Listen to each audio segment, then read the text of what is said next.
आहार विज्ञान, food science, बड़ा तत्व है आहार विज्ञान। ये आहार विज्ञान क्या है? लौकीकल्प, तक्रकल्प। अब बताइए, लौकीकल्प,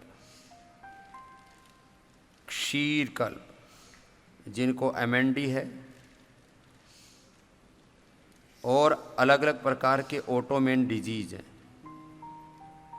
उनको ज़्यादातर को क्षीर दूध कल्प करना चाहिए।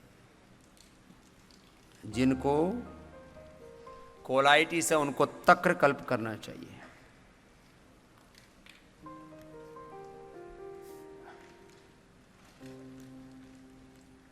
जिनको कफ कोल्ड है उनको खजूर कल्प करना चाहिए, खजूर या द्राक्ष, काली द्राक्ष।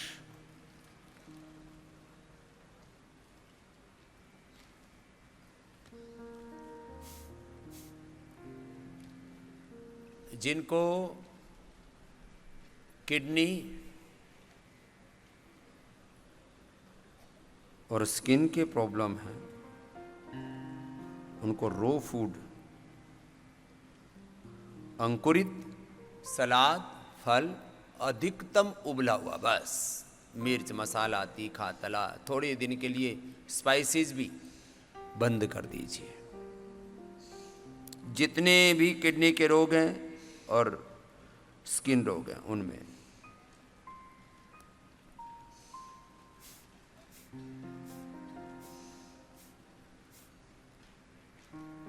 अब वात रोग आपको बहुत ज़्यादा है तो अधिकतम उपवास के भी कई प्रकार हैं। जलोपवास,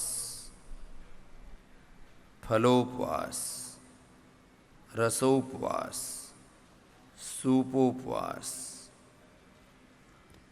और एक विशेष प्रकार का ही अन्न लेना।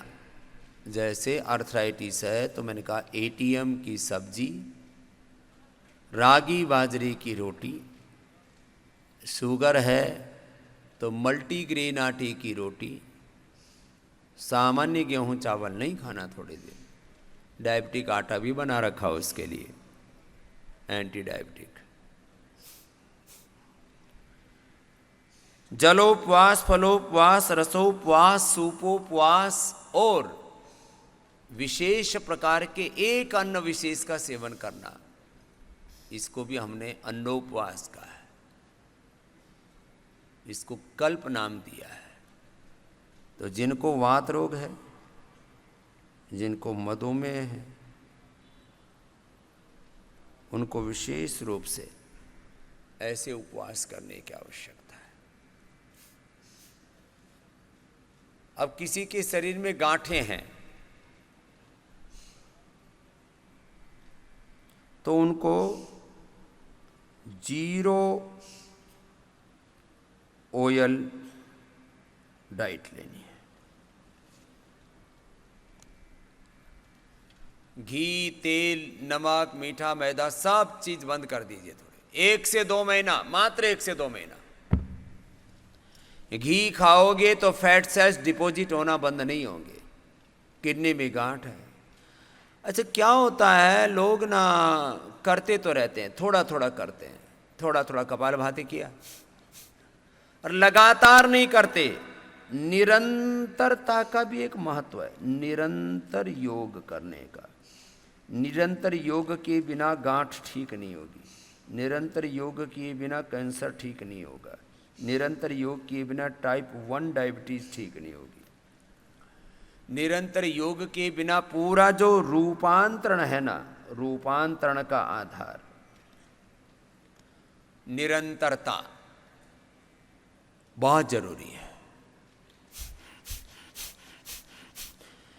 1 से 2 महीने में पीसीओडी, 1 से 2 महीने में यूट्रस के फाइब्स, ovary cyst, polycystic ovaries, brain tumour, breast tumour, हाथ पैरों के गठान, सब पॉलीसिस्टिक ओवरीज, पॉलीसिस्टिक किडनीज, लगातार 1 घंटा करना है।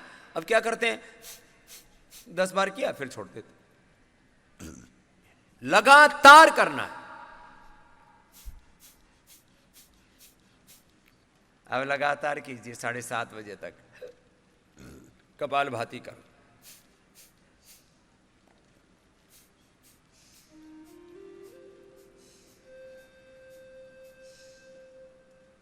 फिर औषध सेवन में भी प्रमाद नहीं। औषध की जो मात्रा है ना, मात्रा, डॉक्टर इसमें संकेत करता है, 1 गोली 2 गोली, 1 या 2 गोली, 1 बार 2 बार या 3 बार।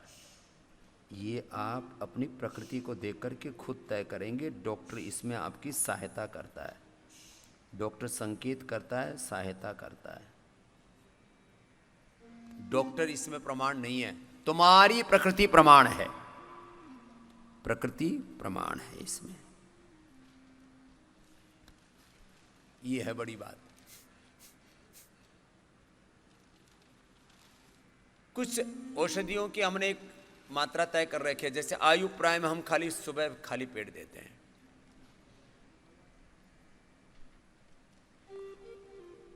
जब शरीर रेस्पॉन्ड ही नहीं कर रहा है, सब तरह से निढाल हो गया, कोई दवाइयां काम नहीं कर रही हैं, उस समय शरीर को उभारने के लिए हम आयु प्राइम देते हैं, स्वर्ण भस्म देते हैं, हीरक भस्म देते हैं, मोती पिष्ट।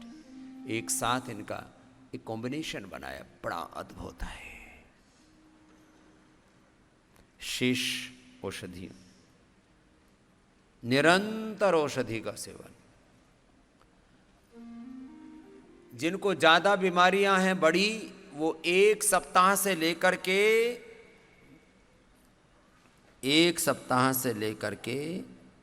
1-2 माह भी आप बस्ती आदि चीजों के प्रयोग कर सकते, नहीं तो वीक में 2 बार।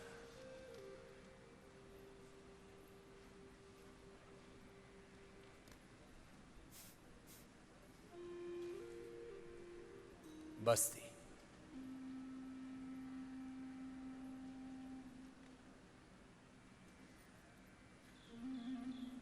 जल नेति सूत्र नेति नस्य कुंजर, ये तो वीकली आपको जरूर ही करनी चाहिए। कुछ चीजें वीकली अवश्य करनी चाहिए। नस्य, वमन, नेति, थोड़ी स्टीम, थोड़ी मसाज, जो अपने हाथ से कर लो ना थोड़ा, इसमें क्या दिक्कत। ये वीकली करनी चाहिए। रोज रोज दवा जो नहीं खा पाते हैं, तो weekly vitamin D, B12, B complex, vitamin D, B12, daily energy के नाम पर न्यूट्रेला डेली एनर्जी आपको विटामिन, मल्टीविटामिन, सारे 42 पोषक तत्व इसमें। और बी कॉम्प्लेक्स की कमी से भी शरीर में चुभ चुभ चुभ चुभ ऐसे होती है। न्यूरोपैथी के कारण से भी, B12 की कमी के कारण से भी, ब्लड सर्कुलेशन ठीक से न होने की वजह से भी, अलग अलग प्रकार के पोषक तत्वों की, और खास करके आपकी ओज शक्ति है ना, वो कमजोर पड़ने से ये सब चीजें होती है। तो डेली एनर्जी बी कॉम्प्लेक्स का विकल्प है। डेली एक्टिव मल्टीविटामिन के नाम पर जो केमिकल, एनिमल बेस्ड सिंथेटिक चीजें खा करके आपने शरीर को जहरीला बना लिया, उससे बचने। फिर जिनके शरीर में आयरन की कमी, आयरन कॉम्प्लेक्स, कैल्शियम की कमी है तो कैल्शियम की। देखो ये तो वीकली खाने से बात बन जाएगी। विटामिन डी, लेकिन मात्रा ज़्यादा लेनी पड़ेगी। फिर B12 आदि, ये डेली एनर्जी और डेली एक्टिव, ये जब बहुत ज़्यादा पोषक तत्वों की कमी और शरीर में कई प्रकार के उपद्रव होते रहते हैं, तो आप इनको डेली खाएं। कुछ चीज़ों की एफिकेसी ऐसी है, डेली खाने पर ही आती है। तो विटामिन, मिनरल्स, ये न्यूट्रिला के नाम पर। अब जैसे किसी को अर्थराइटिस के कारण से, अर्थराइटिस हमने ठीक कर दिया, आपका पंचकर्म षटकर्म ये सब करवा के औषध आदि दे करके जड़ों का दर्द ठीक कर दिया, अब दोबारा से वो चीज ना आए, इसलिए न्यूट्रिला ऑर्थो केयर अंदर से शरीर में छोटे छोटे पोषक तत्वों की कमी हो जाती है, और उसी से अर्थराइटिस से नहीं, ये पोषक तत्वों की कमी से डिफॉर्मेशन होता है, आटे टेढ़े हो जाते हैं, दूसरी चीज़ें हो जाती हैं, जॉइंट स्टिफ हो जाते हैं। फिर एक के बोले अब तो ये रीढ़ की हड्डी के 33 के 33 मणके और सारे जॉइंट्स और हड्डियाँ मांसपेशियाँ नस नाड़ियाँ सब टेढ़े मेढ़े, और अंदर से पूरा शरीर अब तो जर्जरित हो गया है। तो ऐसी स्थिति के से बचने के लिए अलग अलग, खास करके 2-3 बीमारियों में बहुत ज़्यादा कुपोषण होता है। सबसे ज़्यादा कुपोषण होता है अर्थराइटिस में, डायबिटीज में। अर्थराइटिस में बहुत डाइट रिस्ट्रिक्शन रहता है, बायबादी की चीज़ें, खट्टी ठंडी भारी ताकतवर चीज़ें नहीं खा सकते आप, तो ठंडी खट्टी भारी चीज़ें मना कर दी अर्थराइटिस में। तो ठंडी चीज़ें नहीं खानी, खट्टी चीज़ें नहीं खानी, भारी चीज़ें नहीं खानी, तो प्रोटीन की कमी हो जाती है, क्योंकि जितना भी दालें हैं और सोयाबीन है, चाहे पनीर है, जो भी है, इनसे प्रोटीन मिलता है आपको। दही छाछ आदि से जो है आपको ताकत मिलती है, वो भी बंद हो जाती है। विटामिन सी वो आपके सेल्स को रिपेयर करता है, वो भी बंद हो जाता है। बहुत तरह के डाइट रिस्ट्रिक्शन आ जाते हैं अर्थराइटिस में, इसलिए ऑर्थो केयर आपको दिया है।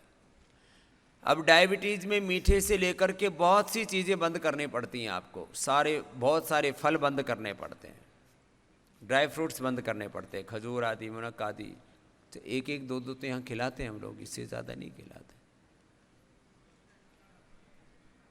तो डायबिटीज़ केयर और ऑर्थो केयर तो बहुत ज़रूरी है।